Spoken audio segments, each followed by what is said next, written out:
The Hash It Out Show is brought to you by Boyd's ATA Black Belt Academy in Marrero, Louisiana.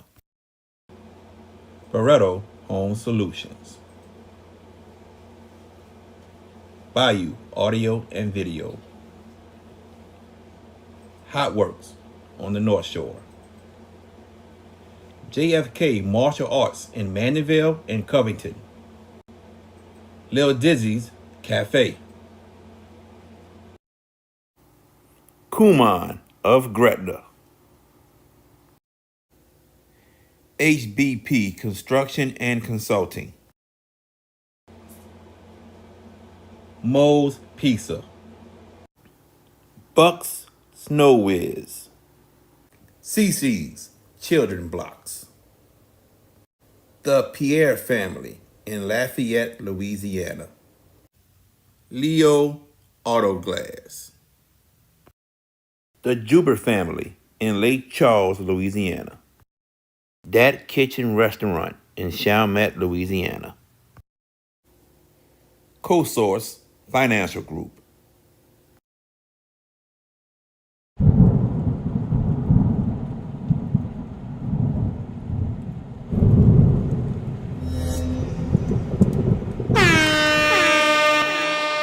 Hands up, hands up, hands up, hands up. If you winning and you don't give a fuck about a hater, tell them move.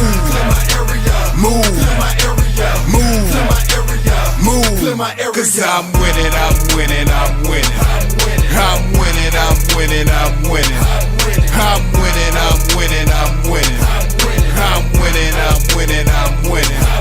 Hands up, hands up, hands up. If you winning and you don't give a fuck about a hater, tell them move. Clear my area, move. Clear my area, move. Clear my area, move. Clear my area. Cause I'm winning, I'm winning, I'm winning.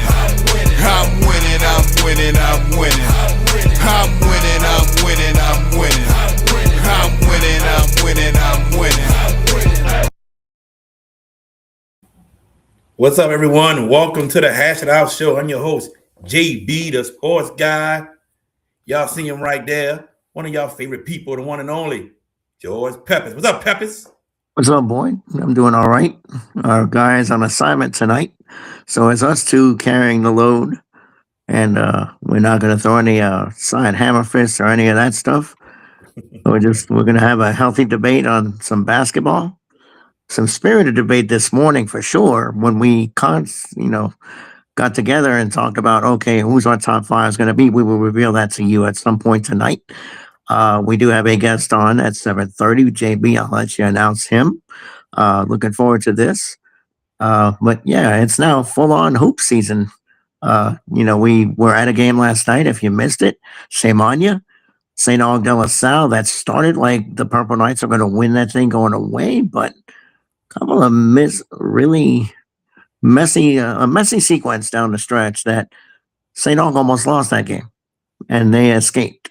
They won it on the scoreboard, but let's just call it the Great Escape at De La Salle. You can call it that. You can call it that. So I could. Yeah. So 7:30, the head coach of the LaGrange Gators boys basketball team, Coach Harold Robinson Jr. He's going to join us.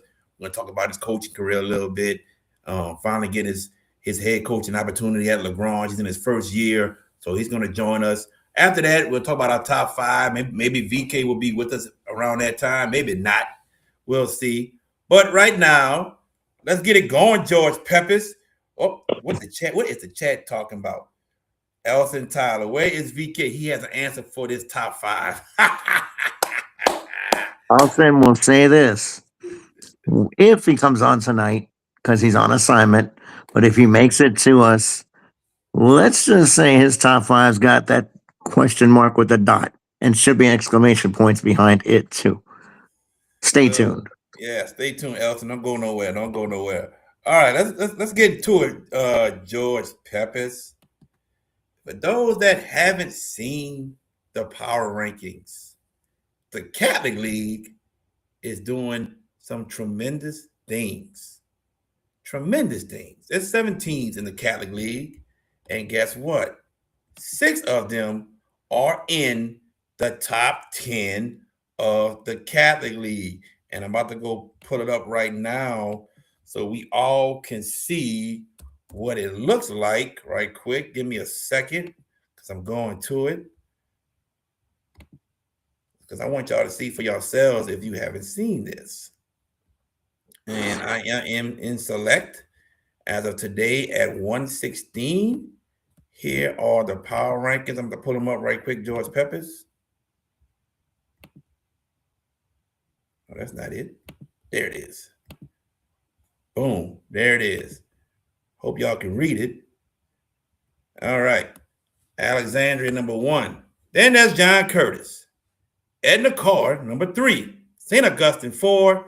Jesuit, 5. Brother Martin, 6. 5 in your top 6. Tioga, 7. Then Rummel is number 8. And then Holy Cross. Don't sleep on Holy Cross, ladies and gentlemen. I'm telling you, don't sleep on Holy Cross. But they are number 18. 18. Peppers, what are your thoughts right now on these Catholic League schools doing well so far in this basketball season? Okay. I was waiting for you to just do that. I mean, 5 of the top 6, eight, 6 in the top 8. That's pretty formidable to say the least. And then you mentioned Holy Cross back there at 18. Are they good enough to maybe knock off one of those teams in front of them? Who knows? But them being in the playoff hunt, look, this is the Catholic League. Football was excellent for them. Basketball off to a robust start for sure. Check out the Country Day tournament; they did very well there. Though Shaw won it, but Rummel, ran into a buzzsaw that night.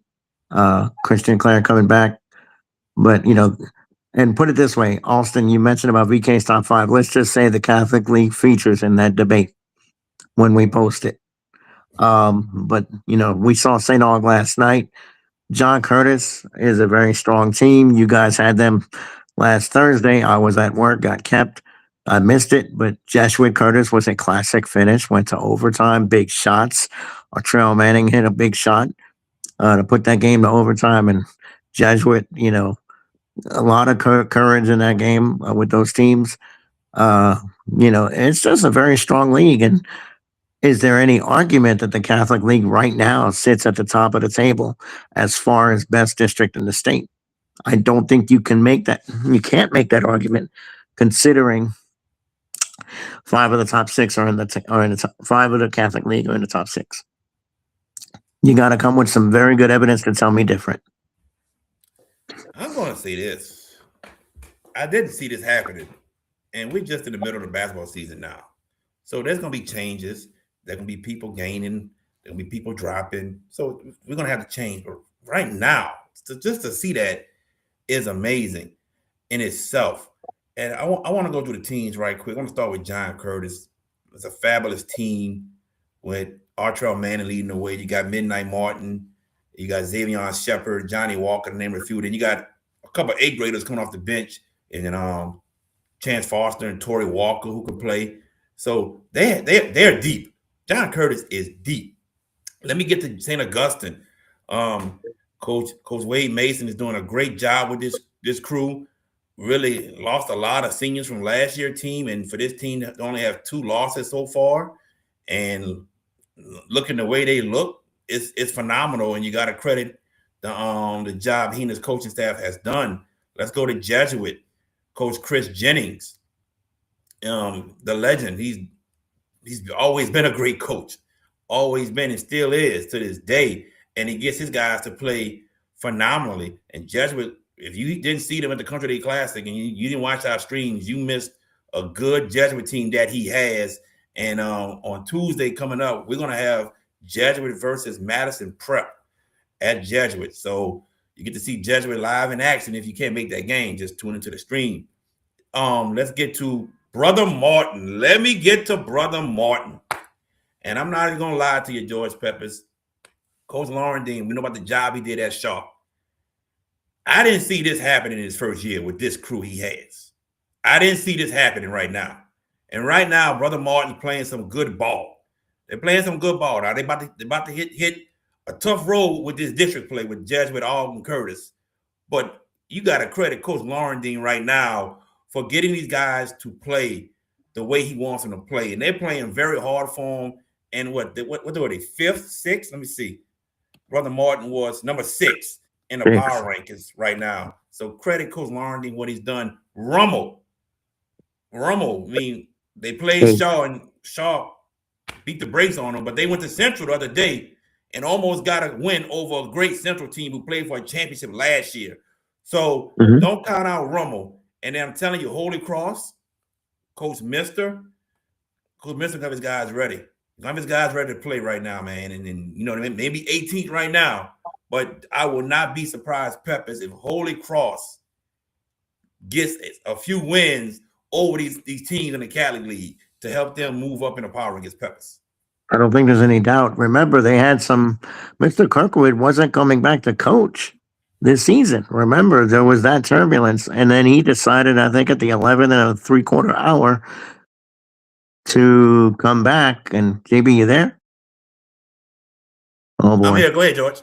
Okay, I just saw you disappear on me. I was like, all right, Timu, but he was not planning on coming back. I think he was retiring or something. And then out of nowhere, he decided to come back. And I think it took a little minute for them to readjust.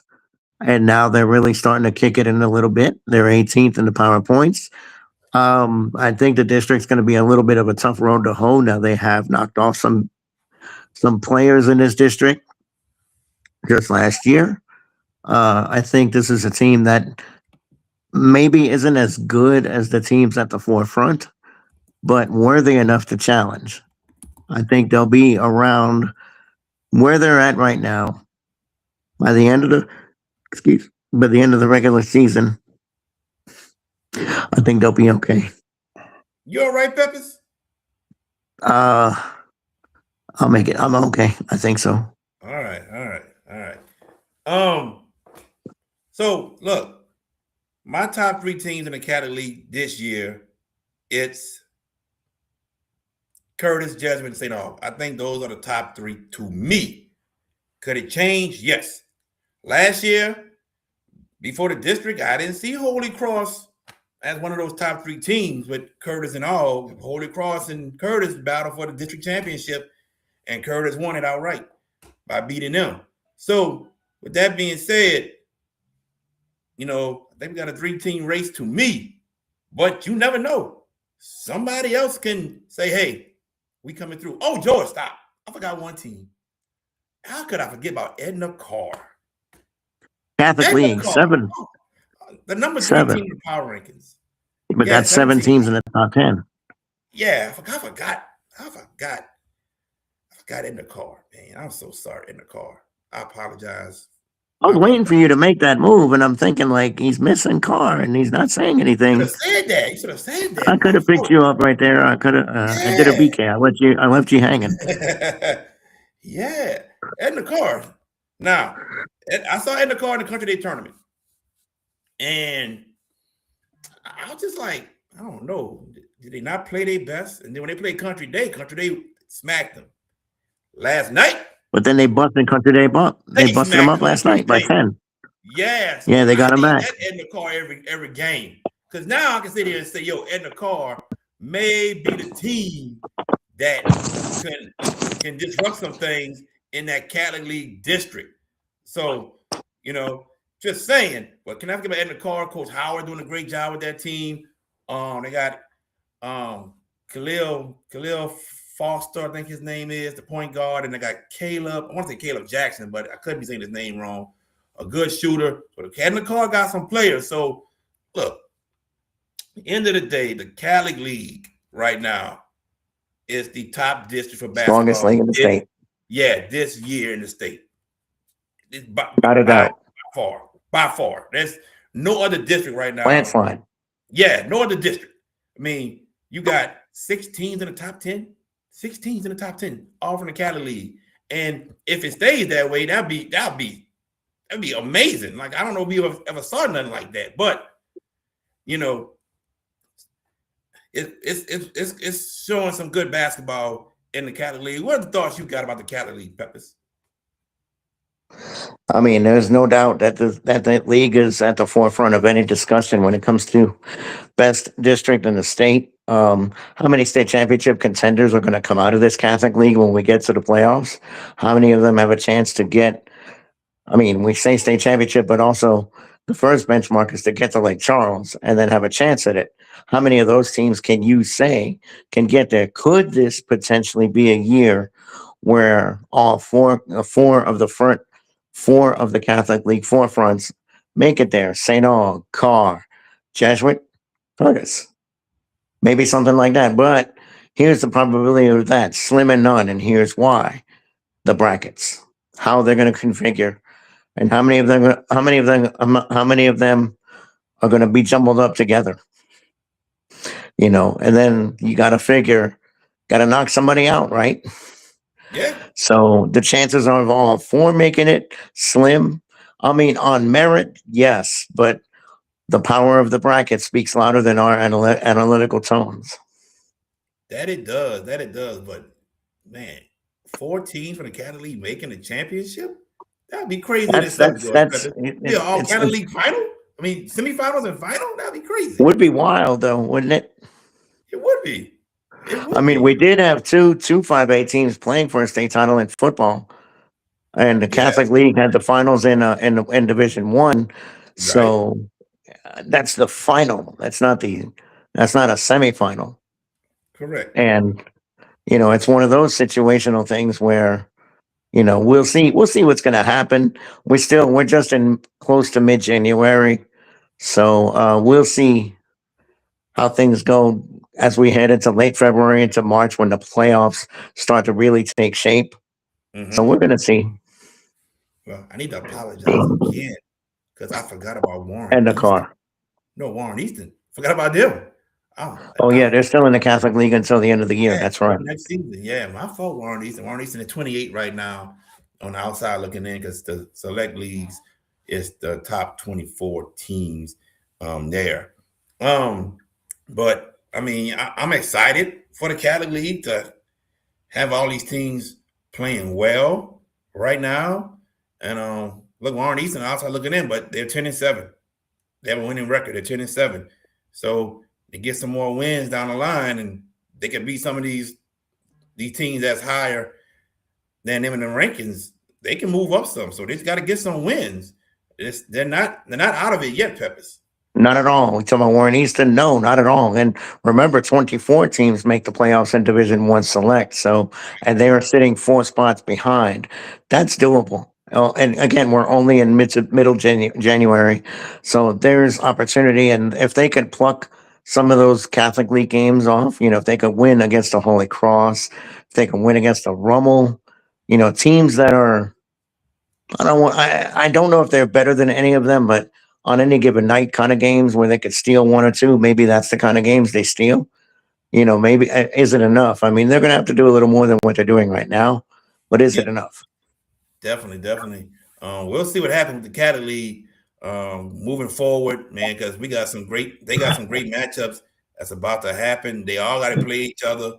We know Jesuit defeated Curtis in the Country League tournament. Curtis defeated St. Aug already. Brother Martin has defeated Rummel and Holy Cross already, but that was non-district play. They're going to all play each other again, and we're going to see what happens down the line. It's going to be some great basketball in the Catholic League this year. Moving forward, Peppers, I want to talk a little bit about Division One non-select right quick. Okay. Division One non-select. And we know Zachary is leading the way as the number one team in Division One non-select, with Central and Natchitoches Central all right behind, and Dental Springs. But is there any other team that you see that could maybe make a run towards that Division One non-select state championship? If you talk about Division One on select, I mean, you mentioned the three in front. Denham Springs has a really good team. Can you hear me? Yeah, yeah. I think Slidell is another team you look at. I think they're in a district that's fairly solid. Ruston, I think it's a team you look at. but I feel like the championship is going to be won as of this point, and it could change. It could be amongst the first four teams. I think Zachary, Central, Natchitoches Central, and Denham Springs. I think one of those four right now, if you ask me to put it on the line, one of those four is your champion. Okay. But again, between now and when we get to March, say March, because it's not March. You don't want a logo steal or copyright infringement or any of that stuff, right? So Right. you, I think it's one of those four teams at this juncture. But obviously, a lot can change. Injuries, other factors, mitigating factors that we don't anticipate, brackets, something like that. Well, I'm not gonna lie to you, Peppers. Central was there last year. Denham Springs was there last year. Natchitoches Central was They there were. last year. So was Zachary. That was the semifinal last year. Those four teams. But Peppers, there's a team in Northeast Louisiana by the name of Ruston. I just mentioned them too. You did mention them. Hmm. And Ruston got some dogs on that team. They do. They got Isn't some isn't dogs. your boy? Isn't the the tight end? No, Ahmad. Rod Hudson. I forget his name. Yeah, Yep. he's on that basketball He's team. on Of that course, team. 6'7", you would want him on that floor. Oh man, they got some dogs at Ruston, man, and I just got this feeling Ruston lost in the quarters last year. I want to say they lost to Denham Springs in the quarterfinals last year, but they look amazing, George Peppers. I'm telling you, I'm looking at Ruston like, yo, y'all better watch out for this team here. Don't sleep on him. Yeah, Don't sleep on him. y'all better watch out for Ruston because they look legit. They look like, to me, they look like a top four team in the state. They may be number 5 right now, which they are, but we'll see what happens moving forward. They're not far from the number 3 spot. I mean, just point 24 away. So we'll see. We'll see what happens moving forward. But I like this Ruston team. I really do. I mean, I was close to putting them in my top 5, but I didn't. But that's a dangerous team, Peppers. It is. I don't make any I don't disagree with you. Um, I think. I think it's a team that on the right night can really knock some people off. Um, but the formidable the Naked Central team, the Zachary team, they're really, really strong. Denham Springs, I think you mentioned that they knocked Ruston off last year. That could be an extraction of revenge for the Bearcats if those two happen to dance in the playoffs again. So we shall see. I mean, it's a lot to decipher between now and late February, early March to get to that point. Definitely.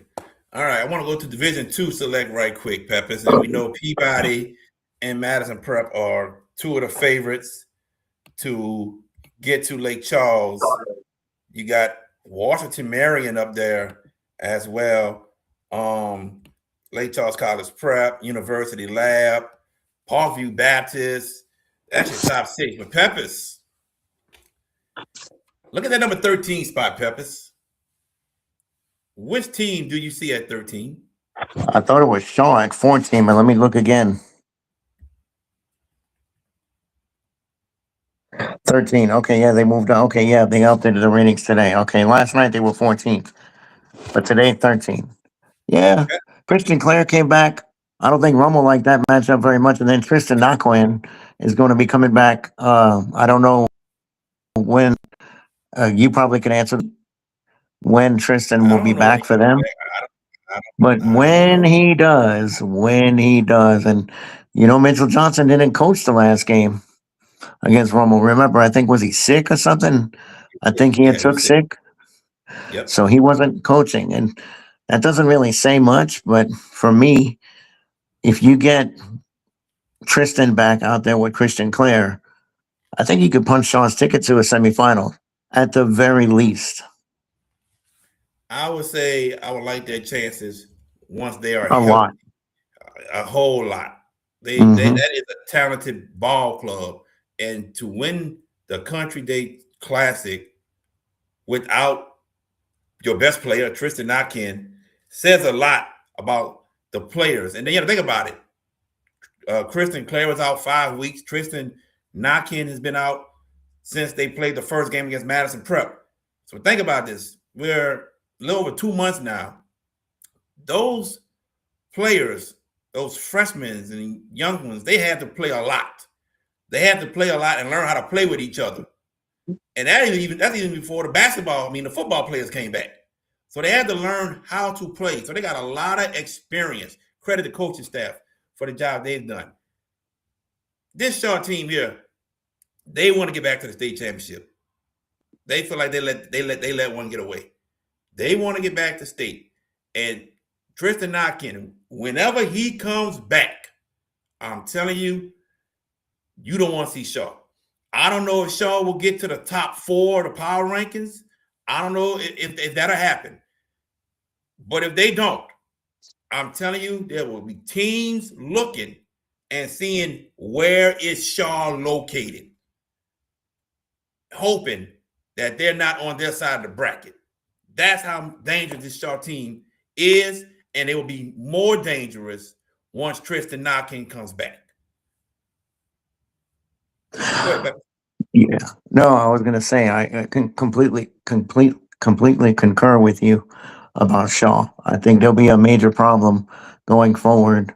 And once they get Tristan back, and really, I think the reacclimation of cohesion on the floor is going to take a little bit. I think with Christian coming back, it was immediate, and you saw that in the Country Day tournament. That was the evidence you saw there. But in this case with Tristan, he's got to immerse himself back into the mix, and really he could be an ace for them down the stretch. So we're going to see. I mean, again, lots of hoops to be lots of things to be decided going forward. Oh, without a doubt. Look, we got a lot of hoops left to go. A lot of things can happen, and we'll see what happens moving forward. But I'm excited. And on MLK Day, we're bringing you some hoops as well. We're bringing you hoops. First game, MLK Day, we got Sacred Heart hosting Hornville Girls. And then right after that game, we got to shoot to John Curtis because it's a big showdown happening for the girls. John Curtis hosting Zachary. Top 2 teams in the Top in two the teams in the state, probably. yeah, and many prognosticators will make that poll and put those 1 and 2. It'll be a very good matchup. Obviously, we'll see where Alundra Brown has her team. Remember, that was a team that looked like they were ticketed to winning state last year, and they came up just a tad short. I think this is a team that's got to measure out for a little bit of catchback, and they want to make a statement. And Monday would be a perfect segue to begin making that statement. Most definitely. Everybody, we're going to take a quick commercial break. And when we return, the head coach of the LaGrange Gators boys basketball team, Coach Harold Robinson, will be joining us right here on the Hash It Out Show. What's up, everybody? Me and VK Jones had to come to Little Dizzy's. Yeah, well, VK, man, wasted no time. And he loved the fried chicken and the dirty rice from Little Dizzy's. Look at what I had. Yes, indeed. Oh, y'all know I love candy yams. Oh, yeah. Yeah, that fried chicken was one of the best I ever had. And just like how Miss Arkisha Baquette says it, come to Little Dizzy's, where the food is always hot and it comes straight from the.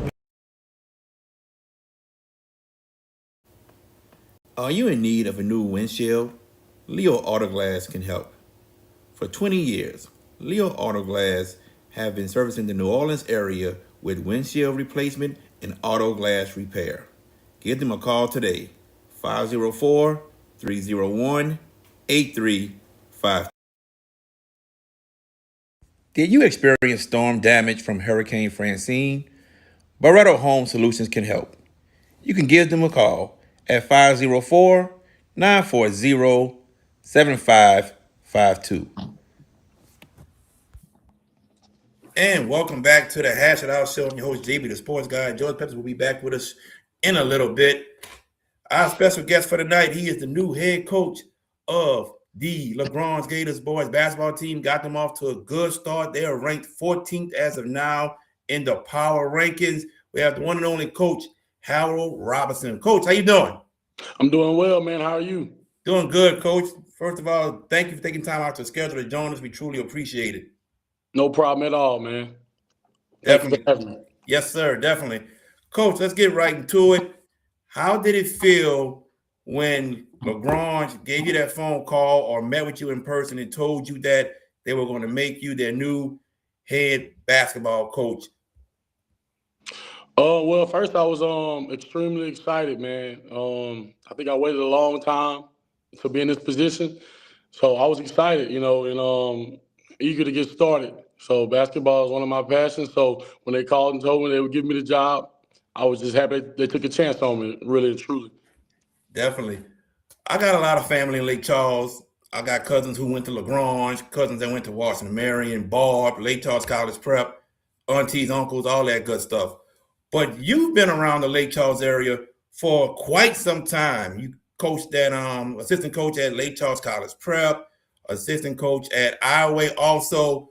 What did you learn from Rob Melanson from Iowa and even Mark Guillory, who coached at Washington Marion and Lake Charles College Prep when you were an assistant under them?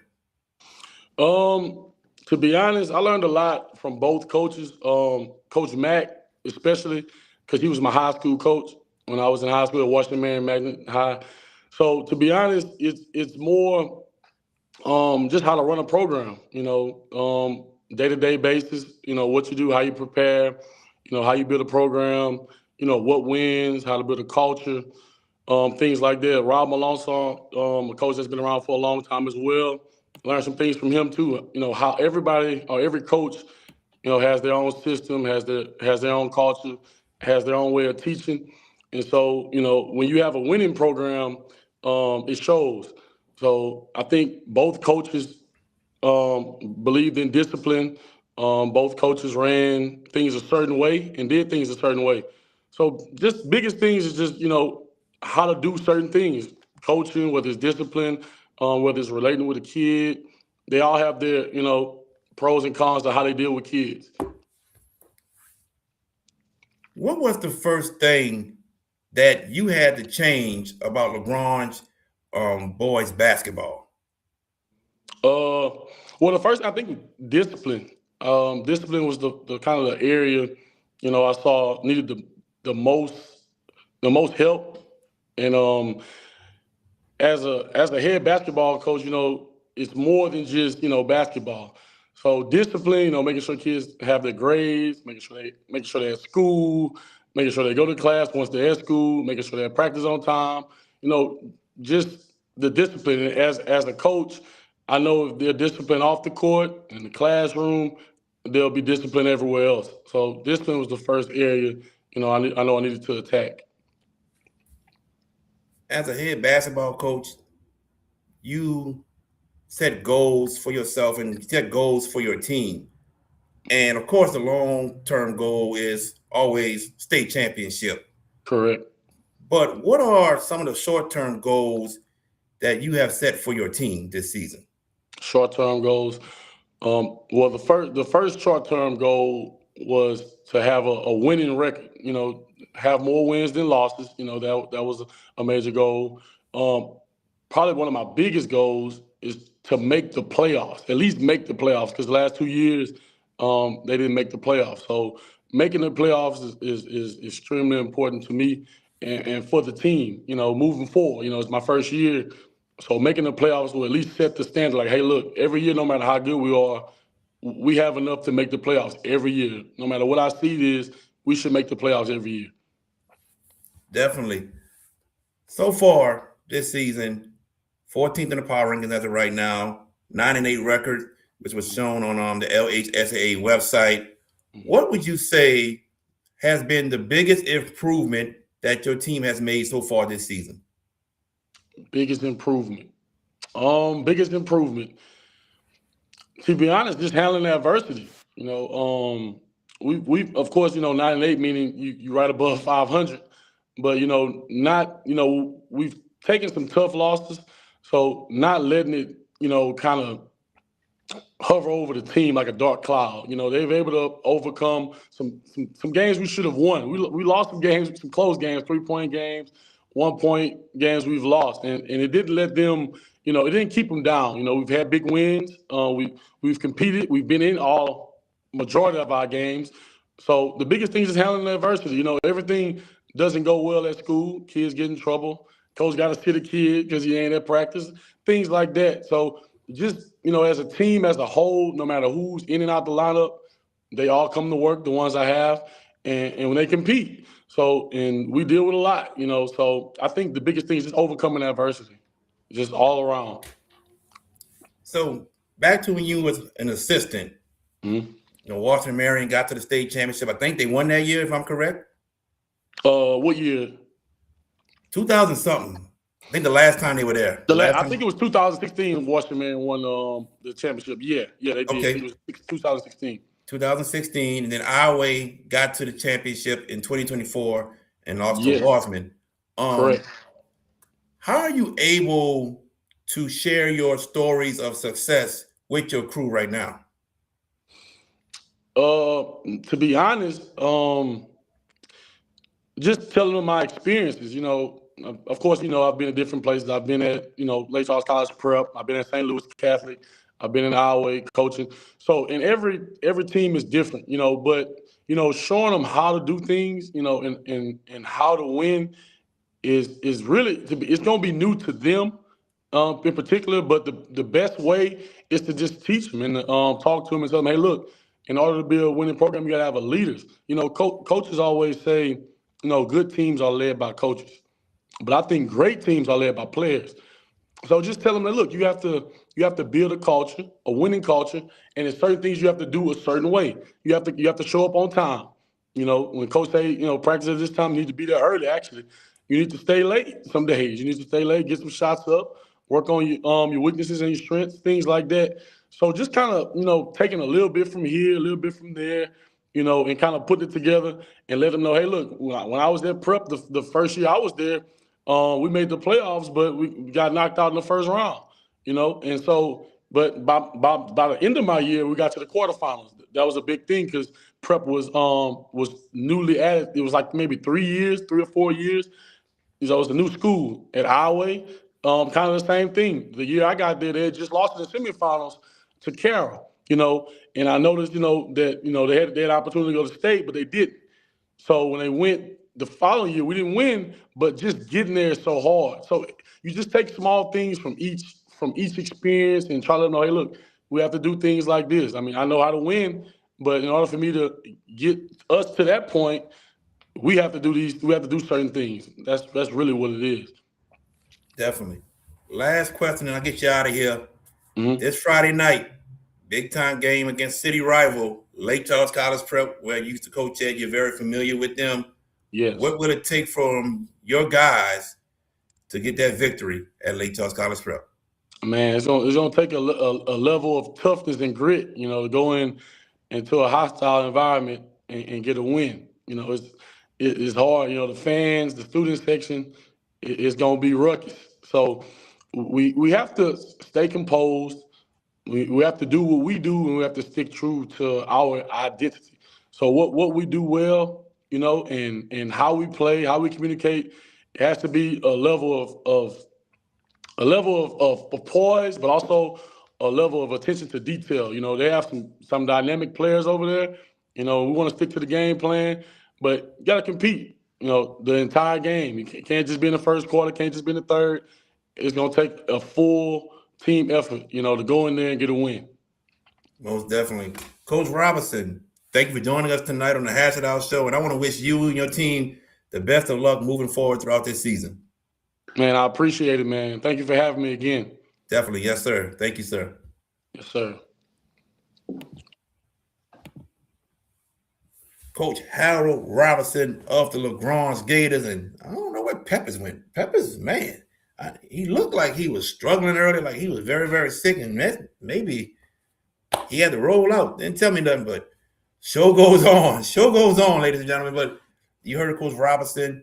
This is his first head coaching gig, and what an opportunity. Look, I know about LaGrange. I know about LaGrange for sure. My cousins went to LaGrange. My cousin Natalie, my cousin Tony. Tony played basketball for LaGrange. So there were many games I was at watching LaGrange play basketball when I was in Lake Charles visiting my family. So, yes, like he said, LaGrange hadn't made the playoffs in basketball in a couple years now. And this was a team that used to make the playoffs in basketball all the time. So Coach Robinson, you heard him, one of the short-term goals, have a winning record and make the playoffs. And right now, in the middle of the season, they are number 14. Things are looking good right now for LaGrange to be in the playoffs. So they keep playing well. They follow the game plan. And if they listen to their coach and coaches, also the assistant coaches, things will go well. And hopefully this is a program that gets on the rise, that take it step by step by step. And then we be sitting here saying how LaGrange boys basketball is one of the best programs in the state of Louisiana. So wish the best of luck to Coach Robinson and his squad throughout the rest of the year. I know I'm going to hear from my friends and family in Lake Charles about how LaGrange is doing, because I hear about Barb and I hear about Lake Charles College Prep, and I hear about Washington Marion. I hear about those schools all the time. And you look at Lake Charles basketball right now, Division II select, Lake Charles College Prep is number 6, Washington Marion is number 3. So that's big time news for the city of Lake Charles right now. LaGrange, they're in Division II non-select, I believe, and they're 14th in that. So, good things are happening in Lake Charles right now with those basketball squads, and hopefully it can continue. So we're going to take a commercial break. And when I come back, because it's just me, George is gone. When I come back, well, I'll display our top 5, and I'll tell you why mine is correct and why theirs is wrong. Right here on the Hash It Out Show. Y'all don't go anywhere.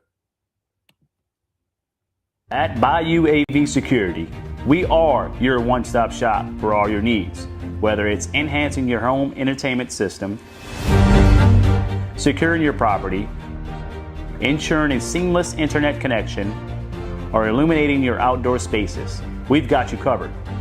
Bayou AV Security, where technology meets reliability. Call us today to experience the Bayou difference. JFK Martial Arts offers a wide variety of martial arts programs for kids, teens, and adults as they empower lives through martial arts. Please give them a call at 985-266-0664, and don't forget to ask about their 1-week free special. Bucks No Wiz was the place to go as a kid growing up to get snowballs. As an adult now, it is still the place to go. When you want some of the best snowballs and some of the best customer service, Bucks No Wiz is the place. Now, excuse me, let me get back to my half grape, half pink lemonade snowball. Bucks No Wiz, located at 1508 Barataria Boulevard in Marrero, Louisiana. And welcome back to the Hash It Out Show. I am JB the Sports Guy, and George Peppers is back. You all right, bro? You good? I think so. You think so? All right. Yeah, I think so. Okay, man. All right now. All right, you got to roll, man. Just go ahead and roll, man. I know. Your safety first. Safety first. No doubt. All right. Well, we got the bench. We got the pinch hitter, but we have coach. Coach gone. I did the whole interview. Oh damn. Okay, I was going that long. Yeah, 7:30. I lost track of time. I'm sorry. So top 5s. Yeah, top 5, man. Wait, what the light cut off on you, man? Undertaker coming. The Undertaker come and get you, man. You lost power. No, it's the Grim Reaper. You lost power in there? No, I'm good. You cut the light off or something? I don't know for that. Pepper's having all kinds of issues. all kind of issues tonight, Peppers. At least it ain't the internet. You had an issue early with that. Oh man, all right. Which one is it? Here it is. We're gonna start this top five. Let's get it going. All right, where we going, girl? Oh, geez. Let's start with the boys, man. Let's start with the Oh, boys. we're not doing the girls. We're gonna do it. We're gonna do it, but let's start with the boys first. Let's get to the boys first. Before you do, Austin, are you still here? So, because when VK's top five shows up, you're gonna know what we're talking about when we sit at the top of the show. Just making sure you're still in the building. Elston is still here. Elston is here. He ain't going nowhere. All right, here we go. My top five. Boys, everybody. Zachary, number 1. Alexandria, 2. Jesuit, 3. John Curtis, 4. And St. Augustine, number 5. Now, when it came to those bottom 3, I was like, I cannot put St. Augustine over John Curtis because Curtis beat them. Then I was like, I cannot put John Curtis over Jesuit because Jesuit beat them. So that's how I have it for right now, those 3. Jesuit over John Curtis, Curtis over St. Augustine. Zachary, key wins, Peppers. They beat Curtis. They beat Wasman. They beat Hannon. And they got Hannon again Friday night, which I'll talk about a little later. Yep. They beat Denham Springs. They beat Bossier. They beat Natchitoches Central. The only key loss is to ULab, which is surprising that they lost to University Lab, but that is a good team. But that was surprising that they lost to them. That's key losses for Zachary. Alexandria, key wins, in my opinion, Westgate, Denham Springs, and Peabody. The key loss that they had was to Marksville, and I was very close to putting Marksville in my top 5. Who would you have taken out? I don't know. I don't know. See, Marksville got one inexcusable loss on that schedule. And that's why I didn't put him on there. They lost to J.S. Clark, who's a 4-12 team. No disrespect intended by saying that though, because we don't slander programs on this show. Not at all. So, I have a question for you though about this top 5. I do have one. Go ahead. We had the Hash It Out show Tuesday night game of the week last night with St. Augustine escaping De La Salle. Yeah. If St. Aug was more emphatic all the way, instead of letting De La Salle making the mistakes that they made and numerous turnovers, bad shot selection, if that game is a double-digit win for St. Aug, does that change your perception, or are they still 5 to you? They still would have been 5th. They lost to Curtis in a head-to-head battle. Now, I know Curtis and lost, 2 of their last 3? Lost to Miramar for the 3rd place game. Lost to Hannon. They beat Miramar, but they lost to Jesuit, and they lost to Zachary. Last night after having a big lead. After having a 40-28 lead. Yep. On Zachary, and like the wheel just fell off for John Curtis right then and there. So, I would have St. Aug still 5th, and we'll see what happens down the line because St. Aug may not be 5th for long. We'll see, because that's a good team that almost gave up a game last night to De La Salle. Credit De La Salle for persevering. It surprised. I credit them for that, but it surprised me how inefficient St. Aug was and how unurgent they were down the stretch. The way that game finished, they didn't show real urgency down the stretch. I think they thought they could just coast, and De La Salle just kept coming. They kept coming. They kept coming. And if they had about 10 more seconds, maybe they win that game. Maybe so, but then also think about all the turnovers that De La Salle had the entire game. A lot of turnovers, bad shots early too. Layups. Yeah, and bad shot selection down to the end of the first. I harp on this. The end of the first quarter, where I think it was Young or Carter or Chase that had the ball, and just instead of you're 1-on-0 and you decide to pull up and shoot a 3. I thought that was a pretty wild sequence, and in that end, you just adding to your point about shot selection and bad shots and layups. We harp on the layups, but I think it's more St. Aug was so disruptive down there with Basile. Not those easy layups they missed.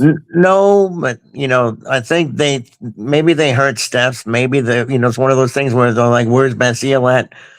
you got to be more aggressive, De La Salle, early in that game. If you do that, you probably win.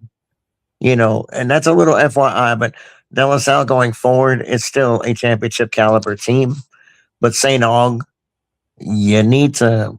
And Wade Mason, when he talked to you last night, JB, He's that was upset. very pointed. That was very. He said we should have lost that game, Mm-hmm. and that's stunning to say that, considering they had such a lead on the road, and that crowd was great. Great crowd. But boy, all took him out of it. And then when De La Salle made that run, and it wasn't more quick scores, it was more St. Aug handing him opportunities. Yeah. It wasn't like a quick scoring run. It was like the Purple Knights' inefficiency with the basketball, turning it over. The mistakes that De La Salle made in the first half, St. Aug made in the fourth quarter. There you go. All right, Peppers. Let's go to who's Mine next? or I think VK is next. you Yeah, go let's first? get the. We're let's not get saving the best for VK. last. Yeah, you best for last, man. Don't know. I Let's hear get you. the VK, ladies and gentlemen. So VK's top 5, y'all. Y'all ready for this? Here we go. VK just texted me as we put his picture up. Give me 5 minutes. Man, we ain't worried about you. Anyway. Anyway. Zachary, number 1. St. Augustine, number 2. John Curtis, 3. Peabody, 4. And Madison Prep, number 5. That is VK's top 5. And I disagree strongly with VK's top 5. No Alexandria. No Alexandria, who just And they beat Peabody, didn't they? beat Peabody by 18 points, number 1. Because Madison remember his pick efficiency. He said about basketball, his efficiency 75%. And what did I say in the chat? Then why did he finish last in football? I'm gonna make sure that he knows it on the show. But come on, you got him. Don't worry. Oh, absolutely, you already know. But Yeah. Alexandria beats Peabody by 18. Madison Prep, look, that's a worthy team.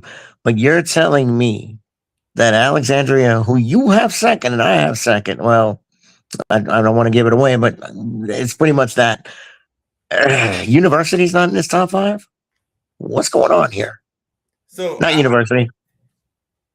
I don't know. I go to Madison Prep. Key wins. It was Shaw Central and Calvary Baptist. Shaw that didn't have Claire and Nakwan. Well, they did have them. It's the game Tristan Nakwan got hurt. They had both of them. Okay. Tristan Clare had 42 points. Nakwan got hurt. And Madison Prep won by 7. But with that being said, key losses for Madison Prep is to a 2-loss Curtis and a 2-loss St. Augustine. So Not bad losses though, JB. not bad losses, but No. not good enough to be in the top 5 in my opinion. I totally agree in that sense. I look, and if we're gonna pick on VK, I get picking on him, but this is a top 5 that I have numerous, and I know you do. I have numerous questions for this because I'm like, how is a Jesuit team that beat Curtis not your top 5? You called that game, VK, and he doesn't have him in there. Chris Jennings has a ton of wins as a coach, 750, 752, I think, or 753 now, something like that. Yeah, it's a lot. And look, I love Charles Smith and Peabody, but Alexandria dog walked that team by 18 in their game.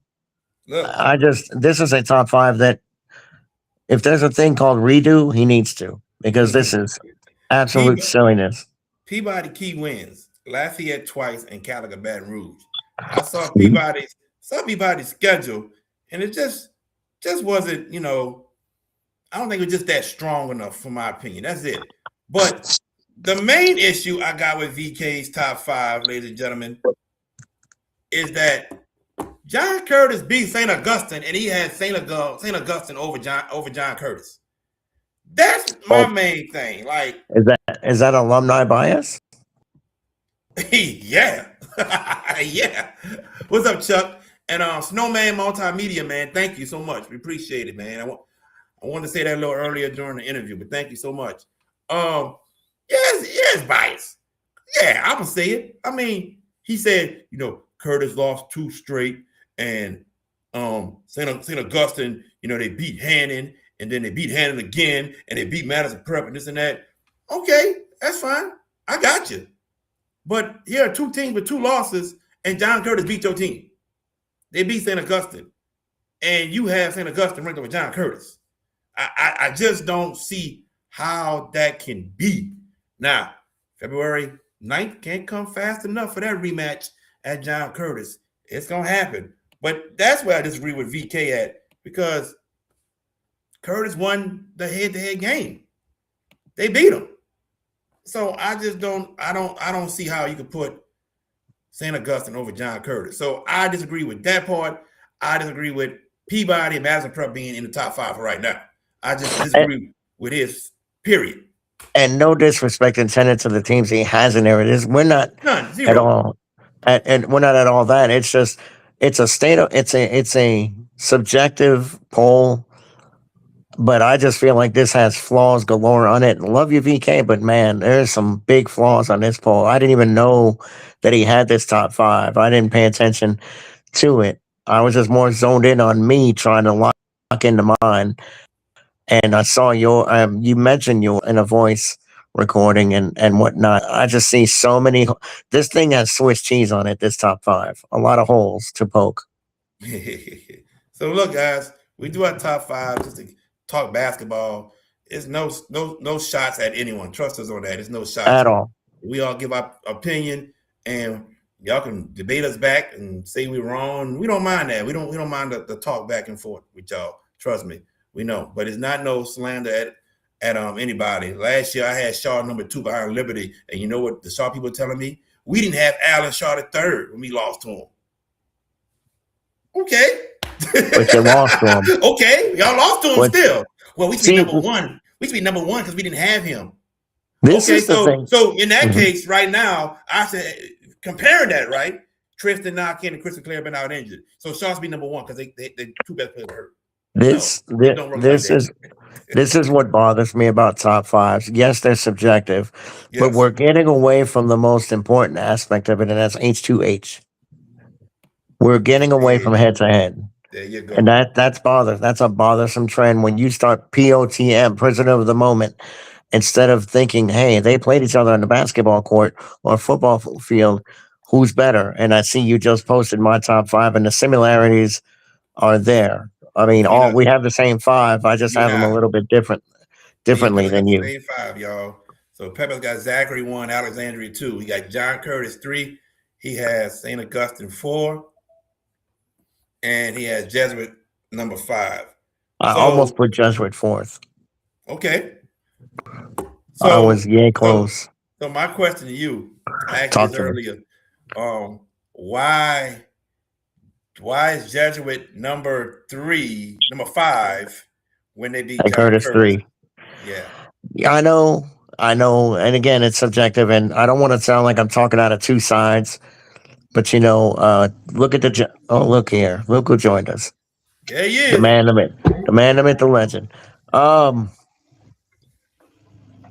can I explain it? Because I said it to you this morning. I don't want to sound backtrackish or crawfish or any of that stuff. I know Jesuit beat Curtis, but it was a 1-point win, and I'm not taking nothing away from that win. But the overall, I guess. I could have easily done Jesuit 3, the same 3, 4, 5 as you, and I wasn't trying to be different. I was just looking at totality, and I really, I kind of strayed from the H to H on this one with Jesuit and Curtis. You did. You just talked about head-to-head matters, and then I know, I kind of crawfish there, and and I'm not gonna, and I know what I have there, and it's a state of flux. It probably changes. I mean, every top 5 is going to change as we progress on, because remember, it's not a once a week sport, basketball. We get 2, maybe 3 games. Well, now that the tournaments are just about done, per se, I think we're pretty much done with any tournament. Especially a lot of the headliners. I think we'll now start individualizing, and the teams are going to play 2 games a week, and then we have a little body of a resume to build on going forward, and then start making. I'm not saying this isn't concrete, but more concrete judgments going forward. All right, VK, man, you want to say something about Mr. Pepper's top 5? Well, trying to see right now. You can hear me? Yeah, we hear you on Zachary number 1, Alexandria 2, Curtis 3, St. Aug 4, Jesuit 5. Well, I can understand where you come from with judgment and everything. Okay. Alexandria, to be honest with you, Alexandria could have maybe been in my top five because one of my top fives, and I looked at it deeply. Yeah, the JB, I see the point you was making on one of them. You know what I'm saying? Because Alexandria could be at the top five, but Alexandria, all they have is two good wins out their schedule. That's Peabody, that's a good win, and Denham Springs. And the other team that I have, they only have one good win. But at the same time, I can understand where he's coming from with his top five. The only thing is Alexandria really high at two. I would put him in five in the top five, but I don't know about number two. They only got two good wins comparing to everybody else All right. that's in the top. JB, you want this or you want me to? No, you can have it because his point is good that he don't It think they should is be number 2. He think they should be maybe number 5. I'm okay with that, but you go ahead, Peppers. okay, VK. Well, again, every top five in any sport is a subjective and an inexact science, right? Let me Right. preface that. I think, and the reason I ask, and the reason I say that is now I've got Alexandria two. Um, the Peabody team you have in your top five, which we discussed earlier, Alexandria beat them by 18. You talk about Alexandria doesn't have but only two good wins. They beat Peabody by 18, and you've got Peabody in your top five, but not Alexandria. Does head to head matter? Ooh, I like Now, that. guess what? Now, guess what? Remember what I just said a couple minutes ago? Alexandria could have been in my top five and should have been. That's the team that I thought right then and there. And when I looked at it deep, I'm like, dang, Peabody should not be my top five. They're there, but looking at everything on resume, right now is Alexandria. So this top five could change on my end. Okay. So that's the team I was talking about. So I'm giving y'all the Yeah. credit on that. So he's Because saying they should be there, Peppers. He's saying Alexander should be there. Okay. He did say that. He did say that. No, no. I it know should I heard him say that, but when you originally facilitated this top five, you had it differently, and now you're noticing the totality of it. I get it. Saint Aug two. Why? Okay. St. Aug Let me too, get back to because his top five. Let me put it back up since you questioned him. Uh, All right, okay. let's go. Let's go. Saint Aug two. Now, here's before I ask this question, I'm going to preface by saying, and I said this at the top of the show, VK, that and there's Austin, no surprise. Um, anyway, we were at that game last night, VK. Now I ask you, what if St. Aug would have been the same question I asked JB because he's got them fifth, I've got them fourth, St. Augustine, and look, they're going to be a problem in Division One. We all know this. Defense is one of the best in the state. They lock you down. Bazille's a monster on the inside. Um, but the question I have is, what if St. Aug would have been more demonstrative last night? You know, they had that 17-point lead. 33-16 was the highest lead they had the whole game, and then they wind up escaping. Yes, it shows on the scoreboard they won, and Wade Mason told you guys last night in a post game that they should have lost. If St. Aug would have been convincing for 32 minutes instead of 20 something, does your narrative change at St. Aug? I know you have him second, but is Zachary that clear to you, or would St. Aug have a piece of this? Is what my question to you is. Zachary is clear to be number one. They are the Okay. overall number one team in the state. St. Aug is two, even regardless of how St. Aug wind up winning. The thing is, you look at the last 2 weeks, they have more big wins than maybe any team in the state right now in the last Hmm. 2 weeks. 7-1 against teams that were in the postseason and two number one teams. Two number Hmm. one teams. You can't sleep on it. Like if Curtis would have won that game against Judgment or won exactly, if they would have won exactly, there's no doubt John Curtis goes to number two. There's no doubt. But for them to have a 12-point lead and blow it and letting Zachary take over and wind up winning that game by 10, that says a lot. And for them to go 2-3, they go 2-3 in about a week. But then on top of that, looking at the week saying, "Oh, you just can't sleep on maybe the best 2 weeks of the season of a team." The only team I've seen that has a good resume and has more wins than that is Zachary. We're talking about a team that has done this in a 2-week span. That is amazing for a team. And there's some girls teams that got as much resume wins as this club and this squad. So it's just the fact that I'm just looking at the head-to-head is it does matter to me, but at the same time also about resume and performance. I mean, like I said, if Curtis wins last night, they go to number 2. For them losing, who would have been number 1 then? Game, who would have been number 1? No, did I just say Curtis go to number 2? Yeah. Not okay. Now if they would be Zachary, Curtis goes to number 1. There's no doubt. Curtis would have went number 1 right there for me if they beat Zachary last night. But for them losing that game, they're going down to 3 because the fact you can't sleep on what St. August done the last 2 weeks. I mean, it just can't. Here's my question. Here's my question before we go on to the girls. You said St. Aug has gone 7-1, correct? Yes, 7-1 against 8 teams that were in postseason, and at least 6 teams in postseason. 2 is in position to make postseason. All right. Here's my question. Who is that? Who is that number 1 in that loss column? We know who that loss is, and I understand who that loss is. No. Say the name. Say the name, brother. Come on now. I understand that. Say the name, brother. John Curtis. All right. There we go. John Curtis, baby. John Curtis. And you got your say, cool. I just disagree with the head-to-head. I have to put Curtis above St. Augustine. But don't worry. February 9th gonna be before we know it when that rematch happened between those two at John Curtis. So, but absolutely, yeah, absolutely, that's gonna solve everything right there. That's just how I feel about it. But I respect where you're coming from. Do we have it with my evidence and everything? So it's all good. Do we have that game, TV? No. Curtis gonna do all of their district games, so we don't have it. Oh, okay. We asked about it, and that's when Coach Johnny. I knew there was an inquiry made. I just didn't know if there was any answer, a definitive answer or not. Yeah, Coach Johnny Curtis told us they doing all the district games, so no problem. No problem. Yeah, we move on. We're good. We are just thankful for the games that they have allowed us to do at John Curtis, especially the one we got coming up on Monday.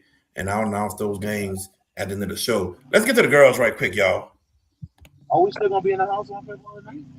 If we don't have anything? Well, there is a game we're trying to get, to be honest with you, February 9th. Oh, okay. Yeah, all good. I'll let you know about that later. Where we at? Girls. Here we go. All right. So here's mine, ladies and gentlemen. I got John Curtis, number 1, Zachary 2, University Lab, number 3, Southern Lab, number 4, and Slidell, number 5.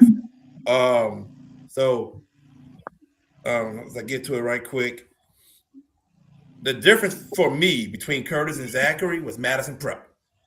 So Zachary beat Madison Prep and lost to Madison Prep. John Curtis defeated Madison Prep. So that was the key to deciding who was number 1. And that's why I gave the nod to John Curtis. Now, University Lab, they got some key wins over Dental Springs, Woodlawn, and Southern Lab. Key losses was to Curtis and Zachary.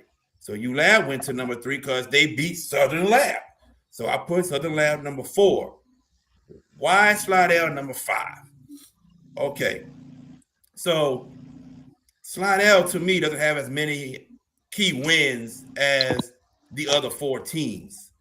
But they did beat Madison Prep and they have beat Dental Springs. But the key loss to Slidell was to Southern Lab. So that's my top 5. What y'all got to say about it, fellas? I see where you're coming from with University Lab being three. You know, I got it different on mine and for a different reason than that. You know what I'm saying? Right. You didn't put the head to head on yours too. I go. Here's the thing. Like I said, I go two ways. It's head to head and resume. And sometimes, you know, head to head means a lot. But if a resume is really, really good, and especially when you've been hot and you have a huge win recently, it's like, bruh, All it right. goes above So what it is. That's so what I you look at Southern Lab. Yeah, they beat Walsman twice. Yeah, they beat Huntington twice. Yeah, they beat Denham Springs. Yeah, they beat Slidell. But that key loss to University Lab, that just doesn't say anything. they beat Walsman Twice. twice. They also beat Parkway. They beat a bunch of. To me, you look at it at the resume. Southern Lab has a way better resume than University, and I'm being honest because that is a great resume that I'm seeing from Southern Lab. Outside of Zachary and Curtis, that's the top three best resumes we have seen this year in girls basketball. Man, I'm just saying. it's a great resume. Just saying. I don't disagree with you on that. But when Yeah, they play but I get where University, you're talking. I get where you're coming from. University. That's why I University got got them. University. That's why I got University top five anyway. They Mm-hmm. do got some huge Mm-hmm. wins on their schedule. There's no doubt because I looked at it hard, and I was gonna put University on there regardless in the top five because of how they've been coming up. And I looked at their schedule and I'm like, oh yeah, they knocked off some really good teams, and there was some close games too. So they got some good wins on their schedule. But I looked at Southern Lab and I was like, wow, they popped some teams. I'm like, what? And especially a couple of state champions, like unbelievable. So it was just resume that got me, but I do have University in my top five as well because of the fact they got some good wins in their performance. What you got to say, Peppers? I mean, again, all these polls are subjective, and Curtis Zachary is like 1 and 1A. I think it's that close with Until those two. Monday. Until Monday. Huh? until Monday. I'm sorry. Yeah, they 1A and 1B until Monday. Until Monday, and then somebody will have it. And what if that game is a 1 point overtime game or something like that? Then what? What does that Man, solve? whoever if they don't lose the rest of this week, whoever wins Monday will be number one. It Agree. can be a 1 point victory. And look, there's a team VK doesn't have Unless that I have. We'll talk. VK may be like, well, even though that team lost, but their resume better. I'm still putting number one. It might be VK. I don't know. Ooh. No. This is one of them things, and I did that a couple of times in my top five. If top five goes against each other, whoever wins will get the higher rank. So plain and simple, I'm gonna No do it doubt. right with this one. Whoever wins this one is going number one. It's a one versus two, regardless of. All right, I hear you. I hear you. Curtis and St. Augustine in your top five, but never mind. Let's not mess with you. All right, let's go to let's go to VK's. His girls. What's up, Artrell? His girls top five. He got Zachary number one, John Curtis two, Southern Lab three, Slidell four, U High five. So we heard you explain about why you got Southern Lab over U High, but Slidell, why is Slidell over U High? Because I think if we're Well, going by resume, U High's resume is better than Slidell. it is a tad bit better. It is a tad bit better. But Slidell really has been on a big time run. And remember, there was 17 in the hole before they lost to Southern Lake. So, it was recognizing what Slidell is doing, and they've been a program that's been on the come up, and for them to make a huge improvement this year and really becoming a contender in the North Shore, especially trying to be a contender too. They're gonna have to really step it up more than anything else. But I had to give them some recognition. You know what I'm saying? And like I wasn't gonna put them as higher, but the season that they have is really good. And I was like, hey, they need to be not my top five. But you make a good point. And I agree. And, University does have a better resume, but that run for Slidell was really good and undefeated until they lost. So I put them. Peppers, your thoughts? I mean, it's a solid top five. And look, I had the same question. You took my question about the Tigers of Slidell and U High. So, all right, VK, let me.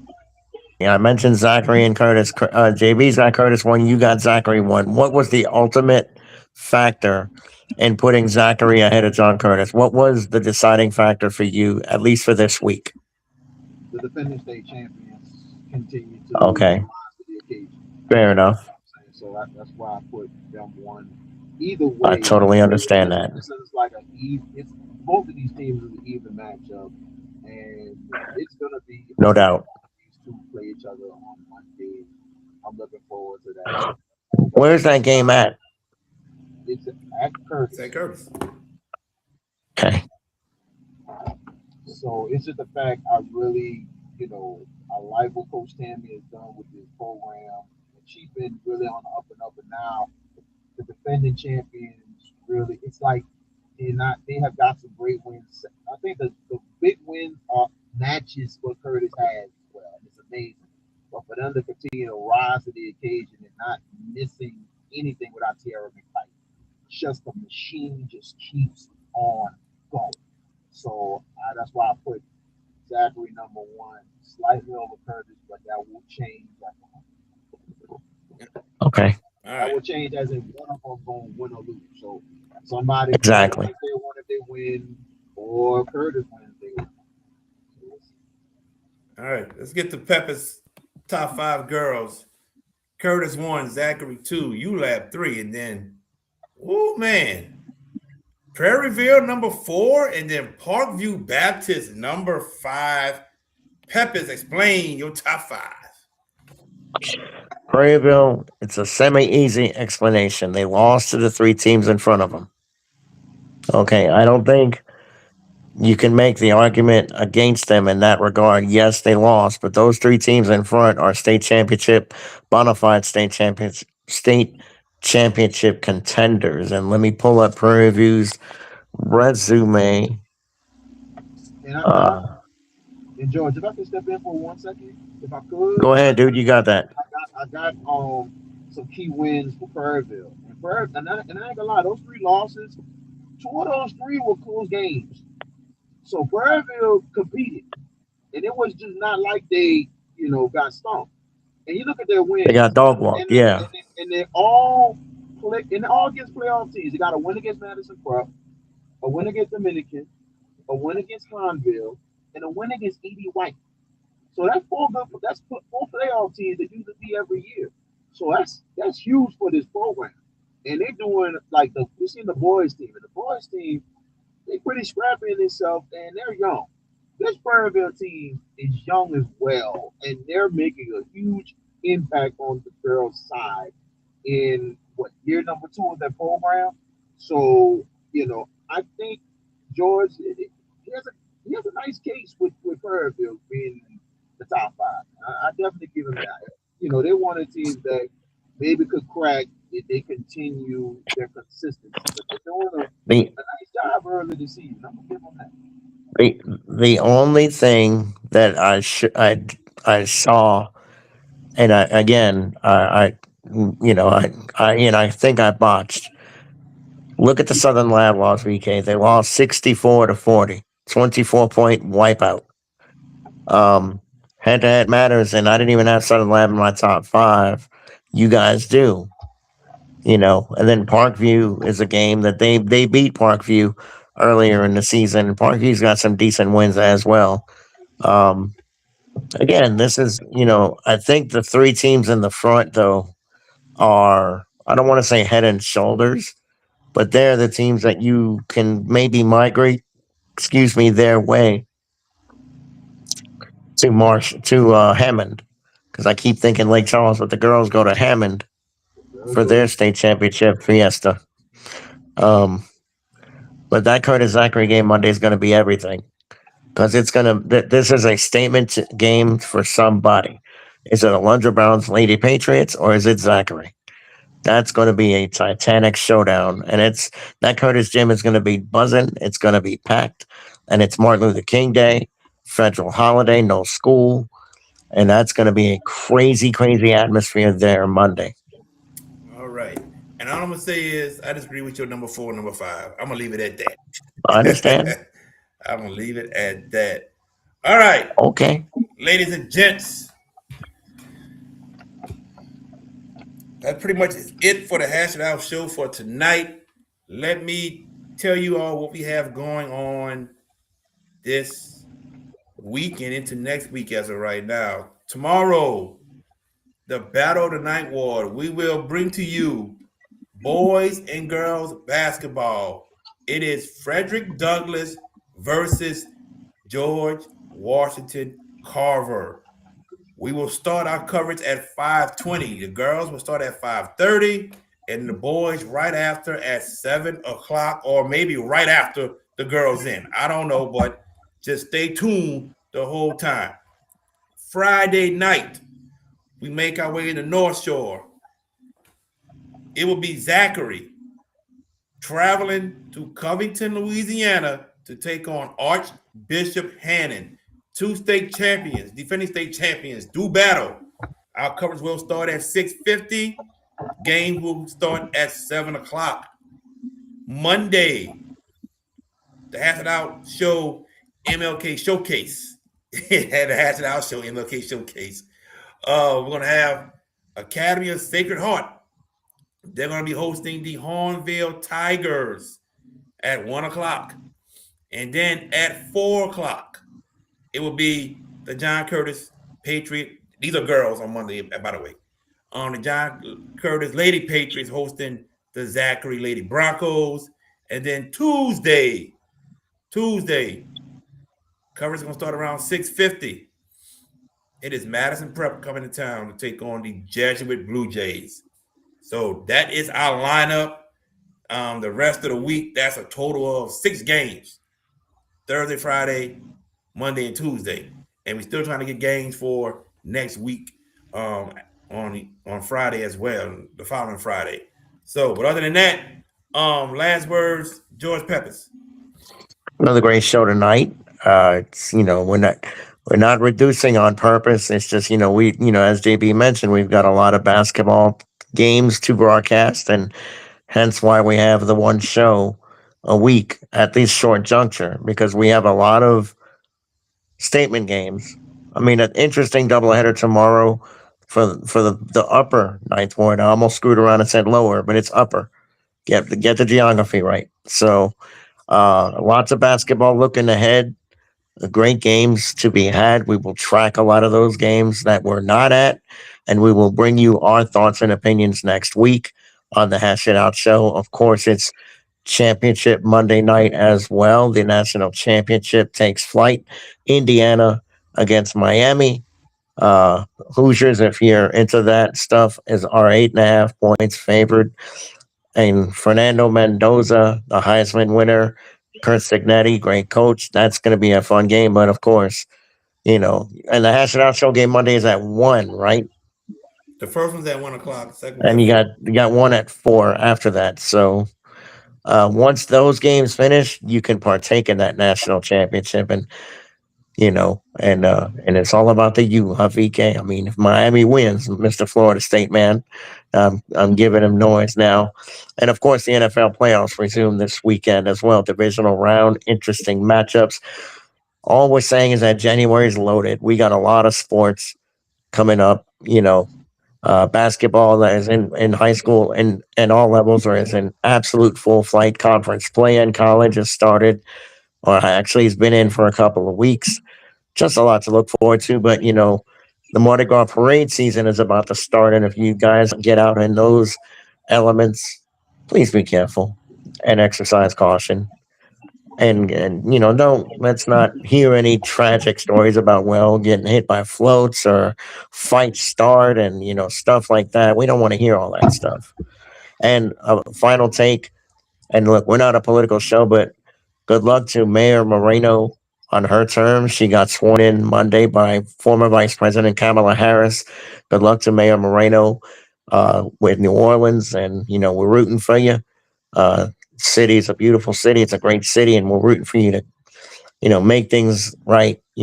And whatnot. Not to sound geopolitical, but we saw her at the Dome on that Saturday for the Superdome, the double dip that we had there with St. Aug and Carr.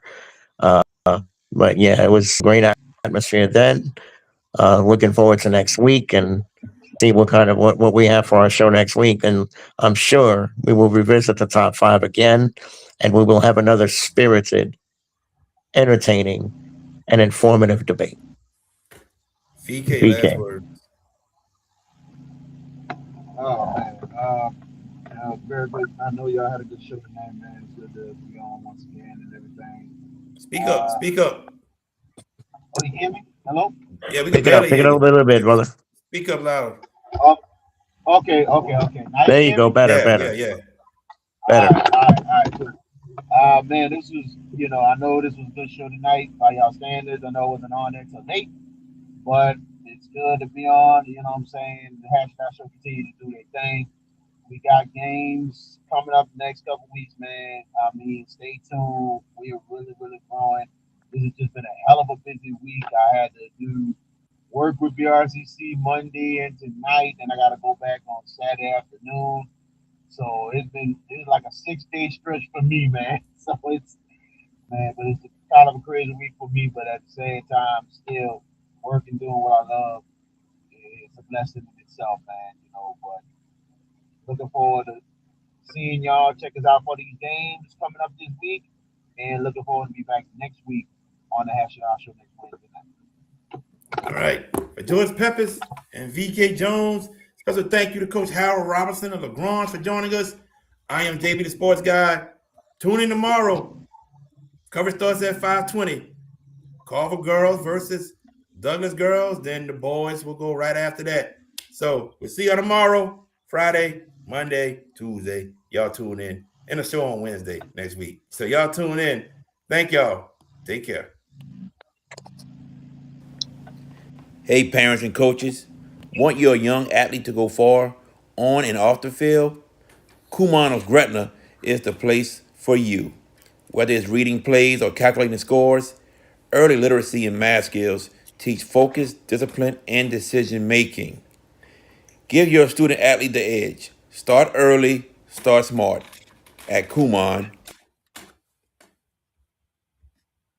If you're looking for the best pizza in Metro New Orleans, then you're in the right place. Moe's Pizza has a great selection of Italian food that can satisfy your appetite, and they can also cater to your needs in any event. Give them a call at 504-341-9650 or log on to www.moespizzanola.com, located at 1112 Avenue H in West Wego, Louisiana.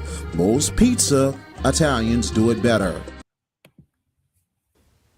If you ever need help with 401k services, fiduciary services, or executive benefits, then Jeremy Callaghan of CoSource Financial Group is the guy to see. You can reach him at 337-606-9860. Hi, I'm Erica Randolph, head coach of the Hahnville Tigers boys basketball team, and you are watching The Hash It Out Show. Thank you for watching The Hash It Out Show. Please like, subscribe, and comment. Thank you.